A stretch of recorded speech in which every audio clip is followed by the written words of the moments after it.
Thank you so much for joining us for another edition of All Angles. I'm Dion Jackson-Miller, and following the People's National Party's annual conference over the weekend, we have with us in studio for the full hour Opposition Leader Mark Golding. Thank you so much. Appreciate you coming in, Mr. Golding. Thank you so much for having me, Dion. And just want to let our viewers know you can tweet along with us. Our hashtag is TVJ All Angles. You can also message, WhatsApp, any questions you might have for Mr. Golding. We'll try and put a couple of them to him. Our WhatsApp line is 3810072.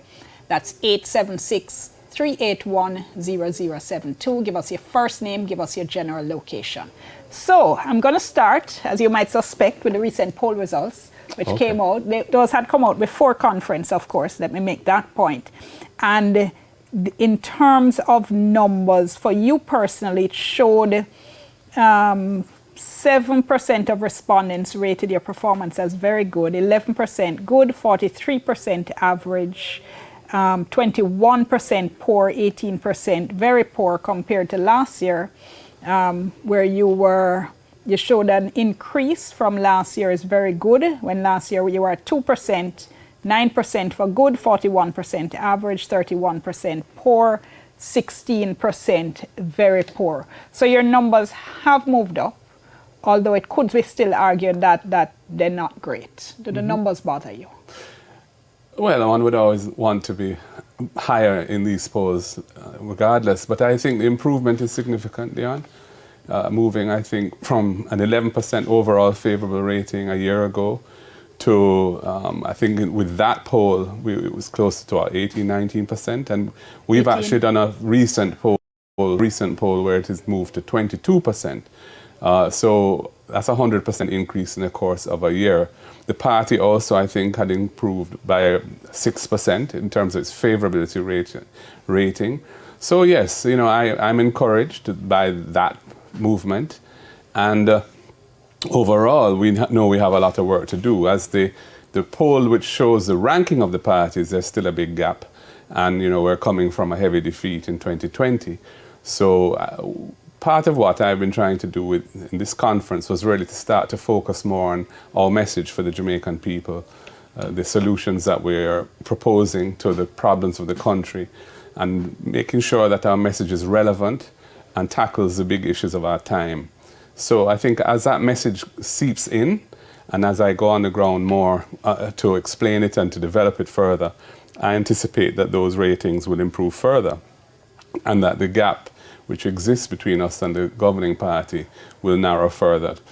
You know, so we're 2 years into this government now, just past 2 years. So there's time to continue the work, and we realize, of course, the pandemic kind of slowed us up in the first year and a half.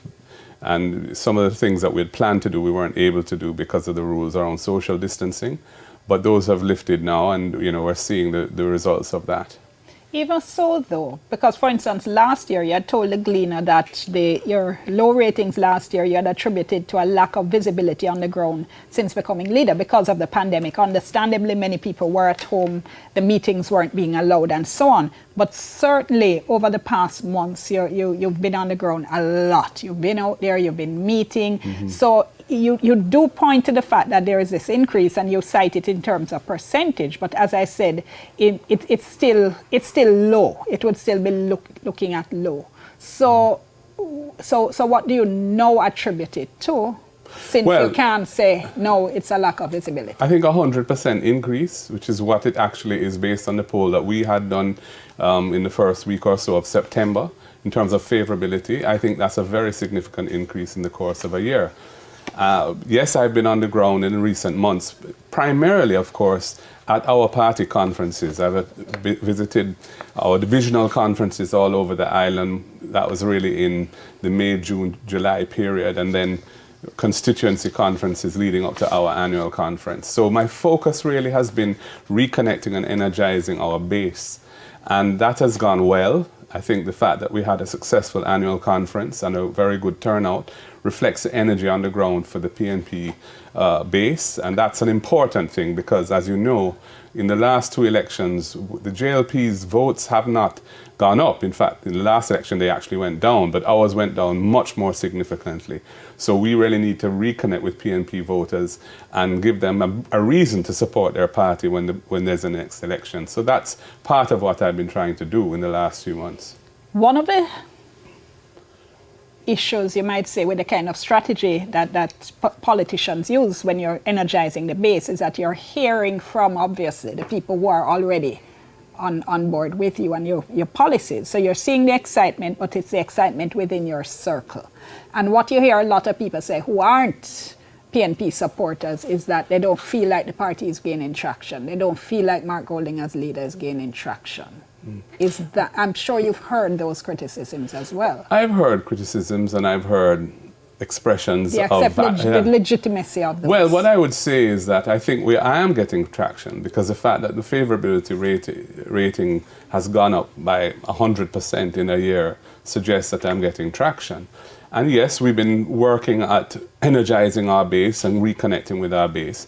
But at the same time, we're constantly listening to what is being said, but in the media, social media, and tailoring our message and developing our message with a view to an inclusive message that would appeal across the board to Jamaicans from all walks of life, all well-thinking Jamaicans who want to see the country come out of the current crisis that it's in and move to a better place. So I wouldn't say our message is inwardly focused. To the contrary, I would say our message is very much a national message now.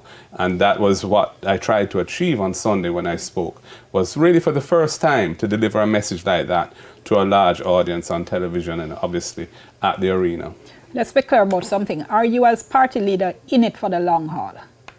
I'm in it for as long as the Jamaican people want me, and as long as the party decides that they want me as their leader, I'm in it. Yeah. So to be clear, you wouldn't voluntarily step down, at least before the next general election? I don't see in what situation that would arise. Okay. Now, you mentioned divisional conferences, and I'm going to refer to something you said at one earlier this year. But first, let's go to a statement from your speech at the conference where you spoke about believing in fiscal discipline and sound economic management. Let's go to that. I firmly believe in fiscal discipline and sound economic management.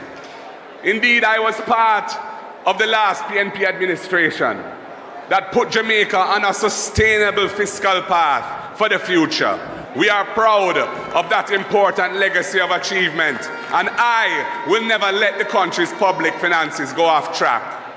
But I also know that in a time of a deep crisis, a government must respond to and protect the people of the country. Just say we did edit that a little bit for time. Okay. No, you said that on Sunday.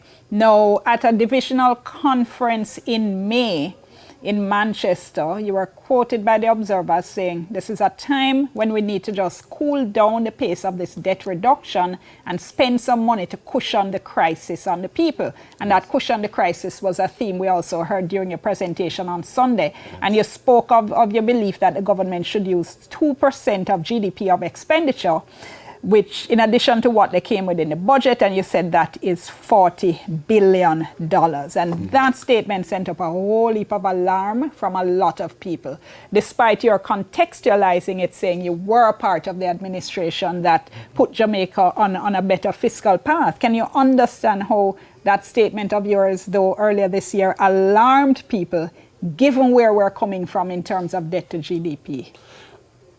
I don't think there's any cause for alarm. I actually coined that phrase, cushion the crisis, and made the proposal around the slowing down of the pace of debt reduction this fiscal year so as to free up some resources to cushion the crisis on the people in my presentation to the budget in March. That's when I first developed that idea, and I've been speaking to it ever since, including at divisional conferences. Now, we are coming from a position where when we took over in 2012, the debt to GDP ratio was 147%. We took it down to 115% of GDP. And at the beginning of COVID, I think it had reached as low as 94%. Then because the economy went through a huge contraction in 2020 with the fallout of the tourism industry, the debt to GDP, which is a ratio, the GDP side of it fell, so the debt to GDP ratio went up. Hold that thought 1 second, Mr. Golding. I'll let you pick up when we come back, Okay. but I have to just take our first break. Remember, you can WhatsApp us. It's 3810072. Tweet us as well. Our hashtag is TVJ All Angles. We're back with the leader of the opposition in just a moment.